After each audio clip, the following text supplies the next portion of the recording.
Okay, I'm William, Lisa's husband, and I'm here to show you guys how to make my mother-in-law's famous spaghetti sauce from scratch. Because when I grew up, it was ragu out of the jar in my house.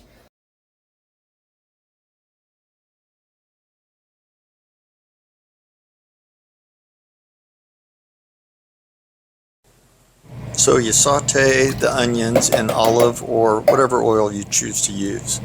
Then you add 4 cans of tomato sauce, 1 small can of tomato paste, and 1 can of diced or chopped tomatoes with the liquid.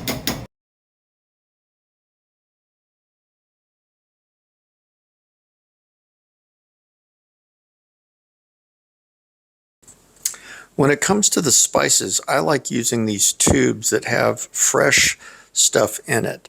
I use the Italian herbs, which is a variety, the garlic paste, and then a little extra basil, just to make it complete. Oh, I also add 3 bay leaves and a little bit of salt and pepper.